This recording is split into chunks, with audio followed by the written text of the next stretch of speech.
परमार्थी प्रेमी भाई बहनों, इस भव सागर में, संसार रूपी सागर में, भूल भरम अज्ञानता के देश में जीवात्मा के सच्चे साथी संत सद्गुरु ही हुआ करते। अगर इस मानव जीवन में सच्चे महापुरुष मिल गए तो हम सब जीवों का छुटकारा जन्म मरण से हो जाता है। महात्मा इस धरती पर हम जीवों को देने के लिए ही आया करते, लेने के लिए नहीं आते। लेकिन हम सब लोग अज्ञानता भूल भ्रम में रहते हैं। जब महापुरुष हमें आपको कुछ देना चाहते हैं तो हम सब लोग उनकी बातों को जल्दी मान नहीं पाते हैं। अब वो तो जीवात्मा का कल्याण चाहते हैं ताकि हम लोग हमेशा के लिए सुखी और आजाद हो जाए। शरीर रूप से अगर हम तकलीफ सहते रहते हैं, कर्मानुसार कोई बीमारी कोई तकलीफ अगर हम लोगों के पास है तो महात्मा उसमें भी दया करते हैं। लेकिन हम जीव प्रारब्ध कर्म, जो कर्म हम जीवों को भोगना होता है, उस कर्म को महात्मा खत्म नहीं करते। स्वामी जी महाराज बताया करते थे कि अगर महात्मा प्रारब्ध कर्म को खत्म कर दें तो फिर ये शरीर टिकेगा नहीं। इसलिए प्रारब्ध कर्म जीव को भोगना पड़ता है। 3 तरह के कर्म से जीव इस संसार में बचे रहते हैं। पहला क्रियावान कर्म, दूसरा संचित कर्म, तीसरा है प्रारब्ध कर्म। और रोज जो भी अच्छा बुरा कर्म हम आप करते हैं, यह कर्म फल हम लोगों को रोज भोगने को नहीं मिलता। जैसे कोई आदमी कुछ बुरा काम रोज करता हो, अब आप उसको देखेंगे कि इसका समय सुख आराम से बीत रहा, यानी रोज का जो कर्म होता है क्रियावान कर्म, उसी कर्म में से कुछ कर्म काल भगवान संचित करके रख देते हैं ताकि वही जो कर्म इकट्ठा रहेगा अगले जन्म में फिर भोगना होता है। वैसे तो प्रेमी भाई बहनों, कभी कभी ऐसा देखने को मिलता है, कोई आदमी पाप कर्म किया, कर्म करते ही उसको सजा मिल जाती है। तो लोग ये कह भी देते हैं कि देखिए उसने पाप कर्म किया और भगवान ने उसको उसका फल तुरंत दे दिया। तो कुछ कर्म ऐसा भी जीवन में होता है जो हम आप कर्म करते हैं और तुरंत उसका फल भोगने को मिल जाता है। अब रोज का कर्म जो हम आप अच्छा बुरा करते हैं, महात्मा इस कर्म को सुधारने के लिए ही सत्संग सुनाया करते हैं।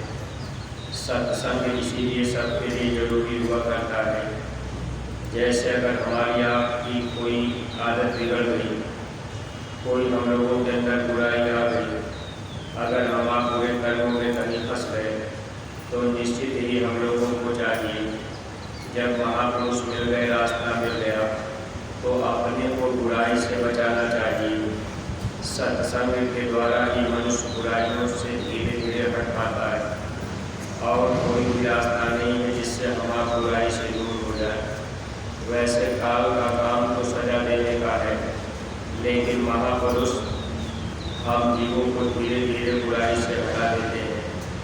तो रोज जो भी कर्म हम आप करेंगे ये क्रियावान कर्म होता है। अच्छा और बुरा रोज कर्म हम लोगों से बनता है, जाने अनजाने में भी कुछ न कुछ कर्म बनता है। लेकिन इस कर्म को साफ करने के लिए ही महात्मा हम जीवों को रास्ता बता देते हैं। जैसे हम आप अपने घर मकान में रोज झाड़ू लगाते हैं तो मकान साफ सुथरा रहता है, वैसे ही मनुष्य शरीर किराए का मकान है और इस मकान में अच्छे बुरे कर्मों की गंदगी हो जाती है। कभी हम आप आँख से अच्छा देख लिए, बुरा देख लिए, कभी हम आप गाड़ी से अच्छा बोल दिए, बुरा बोल दिए, कभी कान से अच्छा बुरा सुन लिए। तो ये कर्म तो रोज रोज बनता है। अगर रोज सुमिरन ध्यान और भजन कर दिया जाए तो ये नाम रूपी झाड़ू जब हम आप चलाएंगे तो कर्म रोज साफ होगा।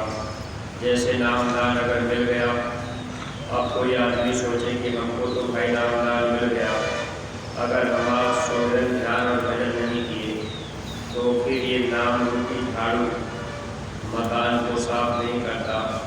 इसलिए प्रेमी भाई बहन, नामदान पा लेना कोई बहादुरी नहीं है। नामदान पाने के बाद उस रास्ते पर चल लेना, यही हम लोगों की बहादुरी और चालाकी चतुराई है।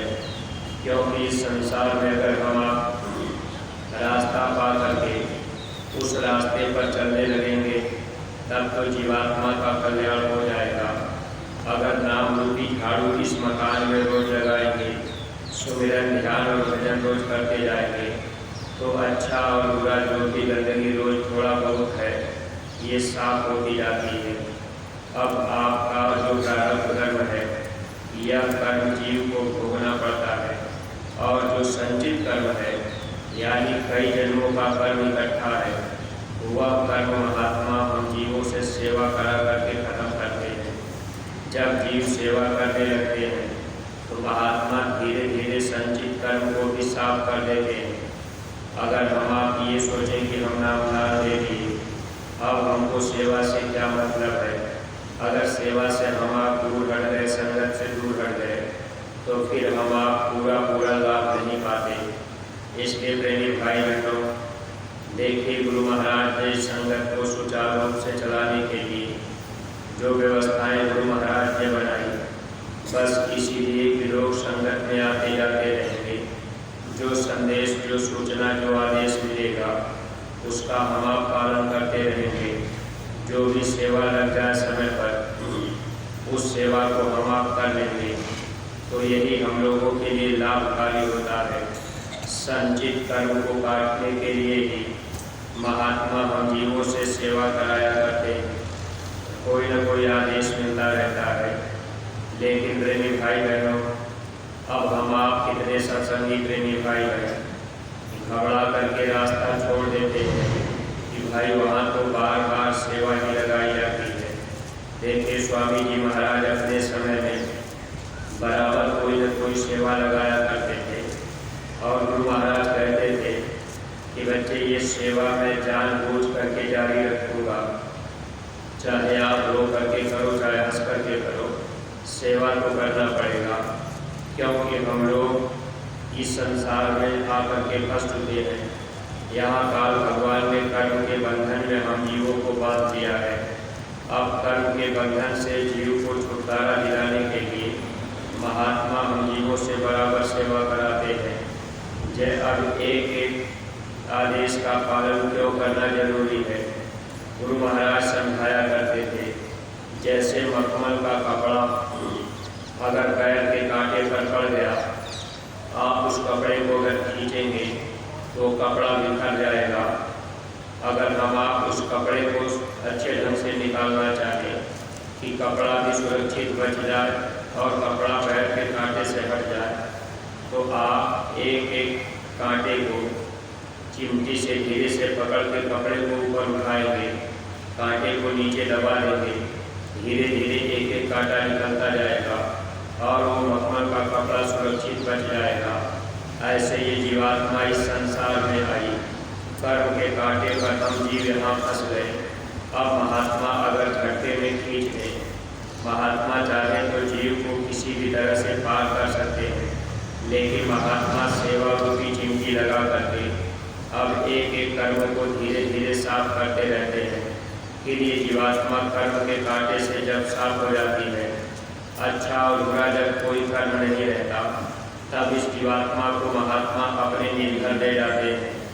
अगर हम आप सत्संग में आ गए, नाम दान पा गए, और फिर हम आप भजन पे ध्यान नहीं दिए, सेवा पर ध्यान नहीं दिए, ऐसे ही फिर अपना समय बिताए, तो ये जीवन फिर धोखे में चला जाता है। अब शेष हम लोगों का बचता है प्रारब्ध कर्म। यह जो प्रारब्ध कर्म होता है, यह कर्म जीव को भोगना पड़ता है। प्रारब्ध कर्म को महात्मा नहीं छेड़ते, उसको तो भोगना ही पड़ेगा। अगर आप इतिहास उठा करके देखें तो प्रेमी भाई बहनों, इस धरती पर भगवान राम आए, कृष्ण आए, कर्म फल उनको भी भोगना पड़ा। कर्म गति तारे नाश करी, यानी जो प्रारब्ध कर्म होता है महात्मा उसको छेड़ते नहीं, टालते नहीं, क्योंकि उसी पर शरीर टिका रहता है।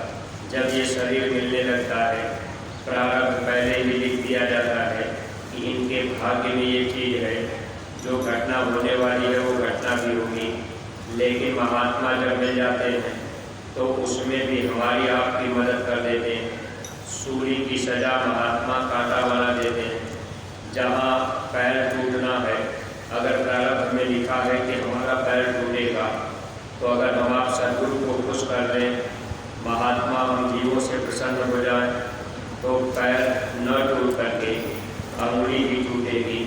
लेकिन इतना हल्का महात्मा कर्म कर देते हैं। अब इसमें भी अगर हम आप रोने चिल्लाने लगे कि भाई गुरु महाराज ने दया नहीं किया, हमारी अंगुली टूट गई, अब जहाँ पैर टूटना था वहाँ जो है महात्मा दया करके अब हम जीवों को बचा लेते हैं। लेकिन प्रेमी भाई बहनों, हम लोग जल्दी गुरु के वचन पे भरोसा विश्वास नहीं कर पाते। अगर सद्गुरु पर पूरा पूरा भरोसा किया जाए, उनके वचनों को माना जाए, तब तो जीवों की रक्षा सद्गुरु बराबर करते हैं और प्रारब्ध कर्म को टाला नहीं जाता। देखिए, इस धरती पर भगवान राम आए और लिखा भी गया कि जब भगवान राम को जंगल जाना पड़ा, कर्म गति तारे नाश करी, गुरु वशिष्ठ जी ज्ञानी पंडित शोध के लगन धरी। अब लगन रखा गया कि इस दिन भगवान राम को जंगल जाना है। लेकिन जब भगवान राम जंगल में गए तो वहाँ भी उनको तकलीफ उठानी पड़ी। सीता हरण मरण दशरथ है, पल में विपद करी, यानी जंगल में सीता का हरण हुआ। अब यह देखिए, भगवान राम जंगल में थे, पिता का भी मरण हो गया। इस तरह से जो प्रारब्ध कर्म होता है वह जीव को भोगना पड़ता है। लेकिन गुरु मिल गए जीवन में तो गुरु प्रारब्ध कर्म को भी हल्का कर देते हैं, यानी भारी घटना जो होती है उसमें दया कर देते हैं। अगर हम आप सद्गुरु के वचनों को मानते रहे, गुरु से हम आप प्रेम रखेंगे, तो निश्चित ही हम जीवों का काम बन जाता है। परमार्थी प्रेमी भाई बहनों, महात्मा हर पल हर क्षण हम जीवों की मदद करते रहते हैं। देखिए, इसी धरती पर बाबा जयमल सिंह जी महाराज के समय में एक सत्संगी नाम दान लेकर के भजन किया करते थे और उनका भाव गुरु के प्रति, संगत के प्रति बहुत ही ऊंचा रहता था। यानी वो हर समय गुरु के काम के लिए अपना तन मन धन लगाया करते थे। एक बार वो बॉर्डर पर जब वो भर्ती थे, सेना में उस समय सेना के कमांडर रहे और उनके साथ 15-16 आदमियों की टोली भी टीम भी थी। जहाँ वो लोग खड़े थे वहीं पर दुश्मनों ने बम फेंक दिया। जब बम गोला साथ बगल में गिरा, साथ में रहने वाले लोग वो लोग तो अपने आप को नहीं बचा पाए, यानी उनकी रक्षा नहीं हो पाई। लेकिन जो सत्संगी थे, बाबा जयमल सिंह जी महाराज से नाम दान दिए थे, जब बम गिरा तो उनका भी दाहिना अंग यानी दाहिना हाथ और पैर टूट गया और वो बेहोश होकर के वहीं पर गिरे थे। वहाँ दुश्मनों के अलावा कोई था नहीं, अब उनको कोई उठाने वाला भी नहीं। लेकिन वो सत्संगी अपनी वाक्या घटना का वर्णन किए। ये वर्णन कब किए? जब वो होश में आए। तो ये दृष्टांत आपको परमार्थी साथियों में मिलता। आप देखिए, वो प्रेमी बता रहे कि जब बम गिर गया, मैं पड़ा था, हाथ दाहिना पैर और हाथ टूट चुका था, यानी हाथ पैर खत्म हो चुके थे। उस समय बेहोशी की हालत में उन्होंने सद्गुरु को याद किया था। जैसे कभी आदमी कोई घटना होने वाली होती है, अचानक अगर आदमी बेहोश होता है तो उस समय याद आ जाती है गुरु की। लेकिन गुरु की याद कब आती है? जब आपका प्रेम गुरु से होगा। अगर गुरु से प्रेम नहीं हुआ, घर में प्रेम हम आप लगाए हैं, जिससे हम आप प्रेम रखते हैं, वही उस समय वह याद आता है। आप कोई चोट अगर अचानक लग गई तो लोगों के मुख से हाय माई या बाप निकल जाता है, यानी जिधर हमारा आपका ध्यान होता है वही जबान से हमारे आपके शब्द निकलते हैं।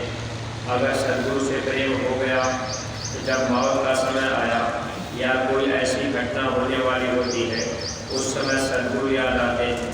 और प्रेम करने के लिए ही महात्मा हम जीवों को बराबर वचन फरमाते हैं, ताकि ये जीव वचन को मानेंगे तो प्रेम होगा। अगर गुरु का वचन हम आप नहीं माने, अगर हम आप वचन को न माने तो प्रेम गुरु से नहीं हो पाएगा। अगर आप वचन को मानेंगे तो प्रेम गुरु से आपका बढ़ता जाएगा। ये चीज़ आप अपने व्यवहारिक जीवन में भी देखते हैं। अगर आपका बच्चा आपकी बात मानता है तो आपका प्रेम बच्चे से रहता है। जो बच्चा आपकी बात नहीं मानता, आपका प्रेम उस बच्चे से नहीं रहता। ऐसे ही सद्गुरु के पास हम इतने जीव आते हैं जो जीव सद्गुरु के वचन को मानते हैं, सद्गुरु उनसे प्रेम करने लगते हैं। और जब मौत का समय आएगा या कोई ऐसी विषम परिस्थिति आती है, मुसीबतों के समय में सद्गुरु मदद करते हैं। देखिए बाबा जयमल सिंह जी महाराज के समय के वो सत्संगी जब बेहोश हो गए, दाहिना हाथ पैर उड़ गया, अब वो बेहोश पड़े थे, तो उन्होंने अपने वाक्य को लिखा है कि सद्गुरु आए और उन्होंने मुझे गाड़ी में लाद करके ले जा करके हॉस्पिटल में भर्ती कराया। जब हॉस्पिटल में दवा चलने लगी, 1 महीना समय बीत गया। अब देखिए वो काफ़ी दिन तक तो बेहोशी की हालत में रहे। जब उनको होश आया तब उन्होंने पूछा कि अच्छा मुझे इस हॉस्पिटल में कौन ले आया? तो न तो कोई ले आने वाले का पता बताया, न तो कोई गाड़ी नंबर बताया कि इस गाड़ी से तुमको यहाँ लाया गया। यानी वो सत्संगी के फिर मन में विश्वास पक्का होने लगा कि सद्गुरु ने मेरी मदद किया, दूसरा कोई वहाँ लाया नहीं। तो सद्गुरु जो शब्द भेदी होते हैं, हर पल हर क्षण हम जीव की मदद करते हैं। अब देखिए फिर 1 महीना का समय जब बीतने लगा, वही हॉस्पिटल में अब वो धीरे धीरे दुश्मन आगे बढ़ते रहे। दुश्मन हॉस्पिटल तक जब पहुंच गए तो दुश्मनों के द्वारा जो अस्पताल में डॉक्टर थे, अब उनमें अस्पताल में जितने भी मरीज थे सबको जहर का टीका लगाया जा रहा था, यानी जहर का इंजेक्शन लगाया जा रहा। इस हॉस्पिटल में रहने वाले लोग भी बच न पाए। जब जहर का टीका लगाने के लिए सत्संगी के पास डॉक्टर पहुँचे, जिनके दाहिना अंग हाथ पैर उड़ चुका था और बायां अंग भी एक करवट लेते लेते खड़ा हो रहा था, काफ़ी समय बीत चुका था। जब जहर का टीका लगाने के लिए डॉक्टर आए तो वो सत्संगी जो बाबा जयमल सिंह जी महाराज के शिष्य रहे, उन्होंने प्रार्थना किया रो करके कि कृपा करके आप मुझको जहर का टीका मत लगाइए, आप हमको ऐसे ही छोड़ दीजिए। लेकिन डॉक्टर दुश्मनों की तरफ से थे, इसलिए डॉक्टरों ने ज़बरदस्ती टीका जहर का लगा दिया। जब उस सत्संगी को जहर का टीका लग गया, अब उनको लाल पीला दिखाई देने लगा। उस समय वो सद्गुरु को याद करने लगे। और इतना भी नहीं, दुश्मनों ने जहर का टीका लगाने के बाद अब जितने भी हॉस्पिटल में मरीज थे, कोई जहर का टीका लगते ही तुरंत मर गया। ऐसे कोई जिंदा भी रहा तो उनको हॉस्पिटल में नहीं छोड़ा गया। वो सत्संगी अभी तक होश में रहे, लेकिन टीका लगने के बाद अब डॉक्टरों की तरफ से, दुश्मनों की तरफ से आदमी भी लगाए गए थे।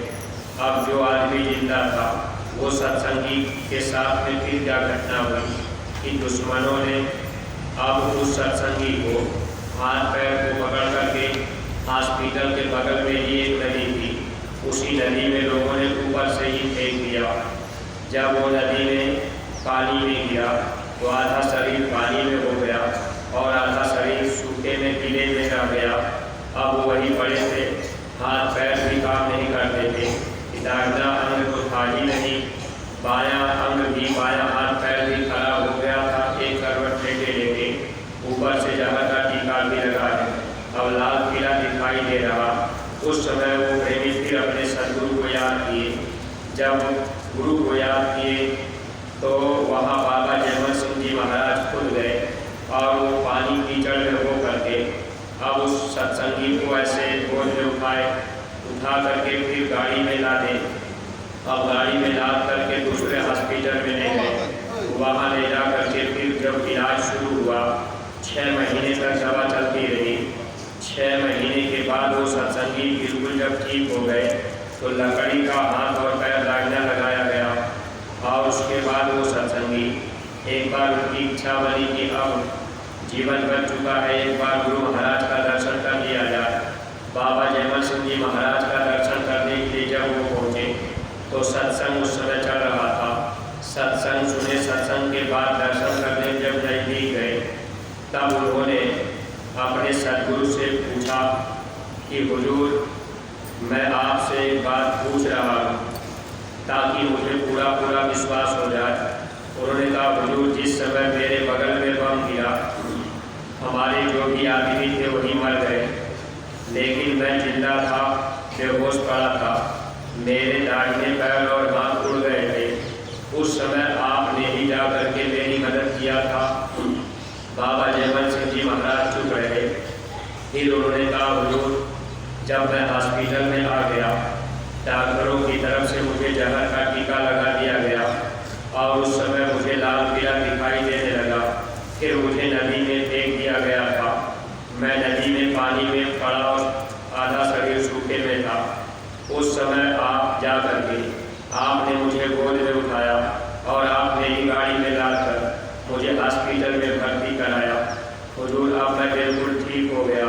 तो हुजूर, मैं ये जानना चाहता हूँ कि मुझे हल्का ये बात तो याद है कि आपने मेरी मदद की, लेकिन सच्चाई क्या है? बाबा जयमल सिंह जी महाराज मुस्कुराने लगे, कहने लगे कि बच्चा, जो सेवक सदगुरु पर पूरा भरोसा करता है और तन मन धन की कुर्बानी रखता है, गुरु वचन का पूरा पालन करता है, ऐसे जीवों की सदगुरु हर क्षण मदद करते हैं। लोक में भी मदद करते हैं और परलोक में भी मदद करते हैं। दोनों तरह से महापुरुष ऐसे जीवों की रक्षा करते रहते हैं। इसलिए सत्संगी प्रेमी भाई बहनों, सौभाग्य हम लोगों का भी है कि ऐसे सर्व समर्थ शब्द भेदी सदगुरु मिल गए। हम आप चाहे जहाँ कहीं भी रहेंगे, सदगुरु हमारी आपकी मदद करेंगे। स्वामी जी महाराज सत्संग में कहा करते थे कि बच्चे, आप दिल्ली, बम्बई, कलकत्ता कहीं भी रहो, अगर एक साथ 10 लोगों का शरीर छूटता है और 10 लोग सदगुरु को याद करें, एक साथ अगर 10 लोगों के ऊपर मुसीबत आवे, 10 लोग 10 जगह से अगर बुलाएंगे तो सदगुरु वहाँ हाजिर होते हैं। परमार्थी प्रेमी भाई बहनों, देखिए, शब्द मेरी महात्मा एक शरीर नहीं चाहे कितने शरीर धारण कर ले और वो जीवों की मदद करने के लिए हमेशा तैयार रहते हैं। वो तो इसीलिए आए ही हैं और हम आप इस बात पर विचार नहीं कर पाते। यही अपने स्वामी जी महाराज, देखिए, जब गुरु महाराज को इस धरती पर धर्म का प्रचार करने में और जो उस समय गुरु महाराज जिस मिशन पे चल रहे, लोगों को शाकाहारी सदाचारी बनाने के लिए, धर्म के रास्ते पर लाने के लिए अथक परिश्रम मेहनत करते रहे। जब संगत धीरे धीरे बढ़ना शुरू हुई थी, उस समय गुरु महाराज को भी अकारण 21 महीनों के लिए जेलों में डाला गया था। स्वामी जी महाराज जब बरेली के जेल में थे, उस समय गुरु महाराज जेल के अंदर ताला लगा हुआ था, लेकिन अब बाहर कुछ पुलिसकर्मी फुटबॉल खेल रहे। एक व्यक्ति जाकर के जेलर को बताया, क्या वो बाबा जी तो वहाँ बाहर फुटबॉल खेल रहे। जेलर देखा बाहर जा करके, फिर अंदर आकर के देखा कि बाबा जी वहाँ फुटबॉल भी खेल रहे और यहाँ जेल के अंदर बंद भी है। तो कहने का मतलब स्वामी जी महाराज ये कहते थे कि बच्चे, अगर तुम एक ही दिन में 3 जगह सत्संग रख दो और एक ही समय पर रख दो तो तीनों जगह सत्संग एक साथ हो जाएगा, इसमें शंका मत करना। सत्संगी प्रेमी भाई बहनों, सौभाग्य हम लोगों का भी है कि हम लोग ऐसे शब्द भेदी महापुरुष को पाए। अगर हम लोगों को रास्ता मिल गया, अगर हम आप अपना सच्चा प्रेम सदगुरु से कर लेंगे, थोड़ा थोड़ा संसार से प्रेम हटाते जाएंगे और सदगुरु से प्रेम बढ़ाते जाएंगे। जब प्रेम हो जाएगा तब सदगुरु हम जीवों को लेकर पहुँचा देंगे। ये काल और माया के देश से, जन्म मरण के देश से महात्मा हम जीवों को बचा लेंगे। अगर सदगुरु से हम आप प्रेम नहीं कर पाए प्रेम हम लोगों का संसार में ही लगा रह गया तो फिर हम जीवों को यहाँ से निकालना बड़ा मुश्किल होता है।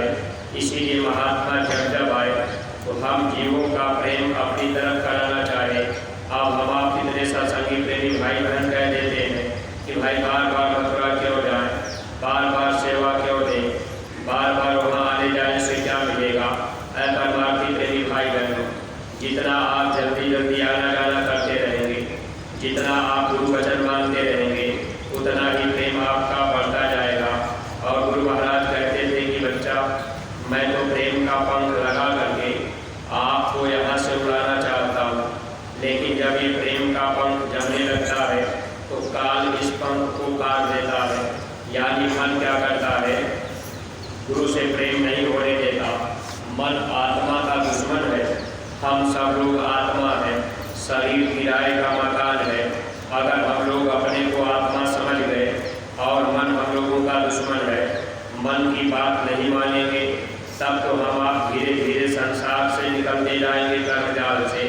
अगर गुरु की बात मानेंगे तब तो निकल जाएंगे, मन की बात मान लिए फिर इसी संसार में फंस जाएंगे।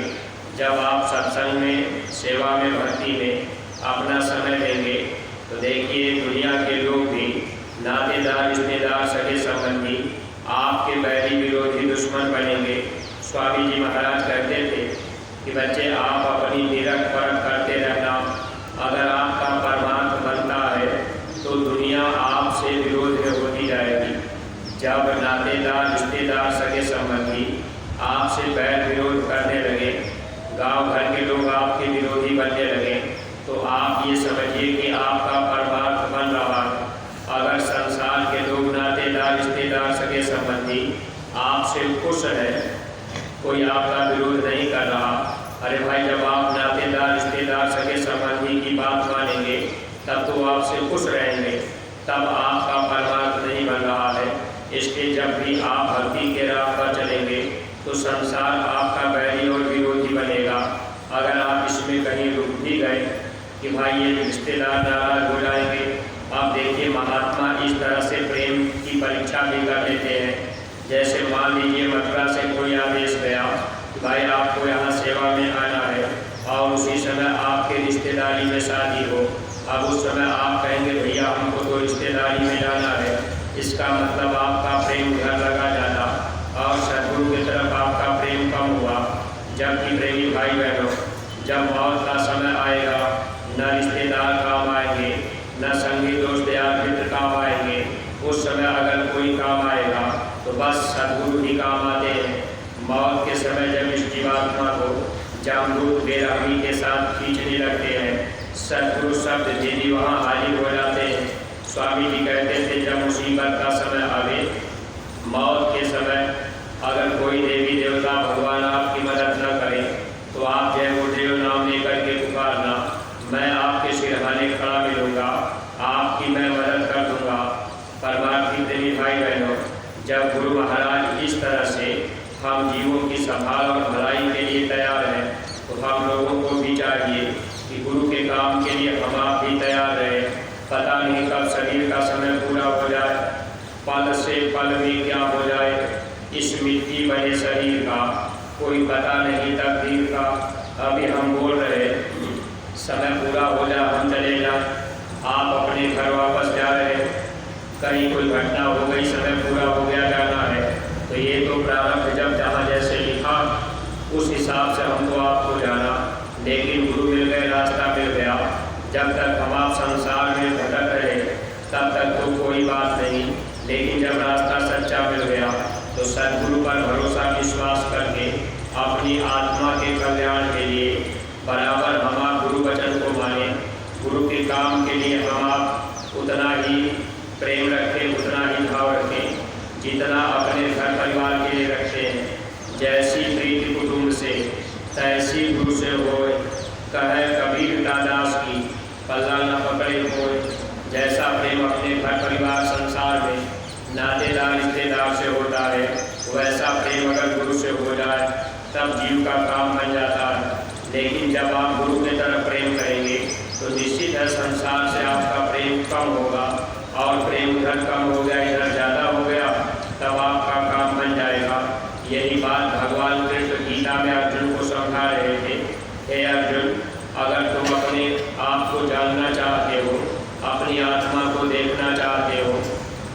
तुमको एक काम करना पड़ेगा।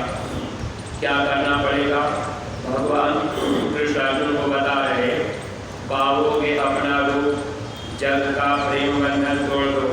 अर्जुन, संसार का प्रेम अगर खत्म कर दोगे तब आप अपनी आत्मा को देख पाओगे। इसीलिए देखिए, महाराज जी भी हमेशा हम प्रेमी भाई बहनों को बताया करते हैं, जब आप सुमिरन ध्यान भजन में बैठिए तो अपना ख्याल और ध्यान संसार से हटा दीजिए। ध्यान आपका अपने तीसरे दिल में ध्यान रहे और आप सुमिरन करते समय, ध्यान करते समय अगर मन को बाहर से संसार से हटा लेंगे, आप मन को एकाग्रचित करेंगे, तब आपको लाभ मिलना शुरू होगा। लेकिन जब जब आप बैठेंगे ध्यान भजन में, ये मन आपका भागेगा, क्योंकि मन का काम बाहर भागने का है। जब आँख बंद होगी, कान बंद होंगे, जुबान बंद होगी, तब मन बाहर भागता है, क्योंकि अंदर में शब्द की चोट पड़ती है। इसलिए मन बाहर, इसकी आदत भागने की। अगर ये आँख खुली रहे, आपकी जबान खुली रहे, आप 4 घंटा बैठ करके हाल चाल बातचीत करते रहे, आप 6 घंटा बैठ करके कहीं खेल रहे, जुआ खेल रहे, ताश खेल रहे, आपके शरीर में थकान नहीं आता। क्यों नहीं आता? क्योंकि वहाँ मन की खुराक मिलती रहती है। आँख खुली हुई है, आप देखते रहते हैं, जबान खुली हुई है, आप बोलते रहते हैं, कान से आप कुछ न कुछ सुनते रहते हैं। तो ये चीज़ जो है मन पसंद करता है। लेकिन जब आँख, कान और जबान बंद होती है तब मन घबराता है, क्योंकि बाहर जब मन को जाने का कोई जगह नहीं, अंदर चलने के लिए हम आप कोशिश करेंगे, मन घबराता है, क्योंकि वो आवाज़ तो अंदर में आ रही और वही शब्द की चोट मन के ऊपर पड़ती है। तब ये मन धीरे धीरे कमज़ोर होता है। जैसे जैसे मन कमज़ोर होता जाएगा, वैसे आत्मा बलवती होती जाएगी, आत्मा के अंदर ताकत आती जाएगी। फिर ये आत्मा शब्द की डोरी को पकड़कर अपने देश वापस जाएगी। इसीलिए प्रेमी भाई बहनों, मन को इधर लगाने के लिए महात्मा हम जीवों से सेवा कराया करते हैं। अगर हम आप सेवा के भाव को भी समझ लिए, तब भी हम आप लाभ पाते रहेंगे। तो जो भी सत्संगी प्रेमी भाई बहन जिनको रास्ता मिल चुका है, आप सुमिरन ध्यान भजन और सेवा में अपना सहयोग करते रहेंगे। वैसे तो गुरु महाराज ने कहा कि आगे ऐसे लोग सेवा करने वाले आ जाएंगे कि आपको फिर मौका भी नहीं मिलेगा। अभी देखा जाता है इतने नए प्रेमी भाई बहन जो नामदान नहीं पाए, गुरु महाराज के दरबार में आए, उनके अंदर इतना सेवा का भाव उमड़ गया, अब नामदान भी नहीं मिला, फिर भी सेवा में लग गए। तो ऐसे जीवों का संस्कार, सौभाग्य और ही अच्छा है। इसलिए प्रेमी भाई बहन, आप सेवा में अपना योगदान देते रहेंगे। जो भी प्रेमी जहाँ आपकी सेवाएं लगाई गई हैं, आप सब लोग अपनी अपनी सेवा में, जिन प्रेमियों को ईंट बनाने में लगाया गया, अस्पताल में जो प्रेमी सेवा कर रहे, आप अपनी अपनी सेवा में पहुँचेंगे। खेती के में जो सेवा कर रहे प्रेमी, आप वहाँ पहुँचेंगे।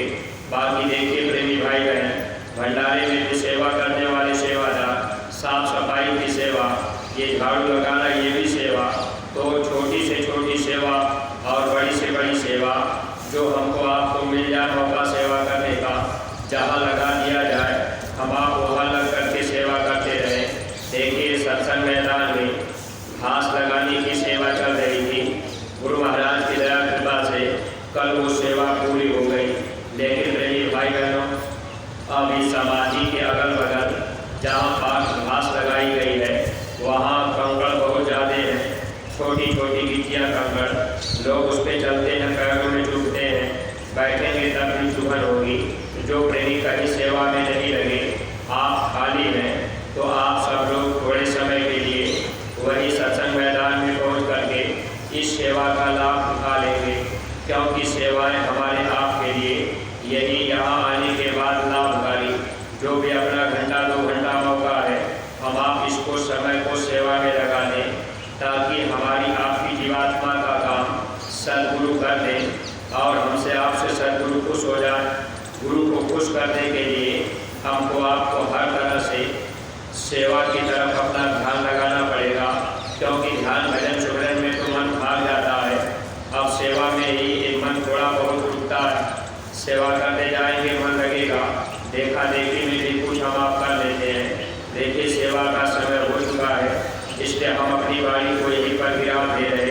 कोई बात अगर अटपटी लग गई हो तो आप लोग अपना छोटा भाई समझ करके क्षमा कीजिएगा। सब लोग प्रेम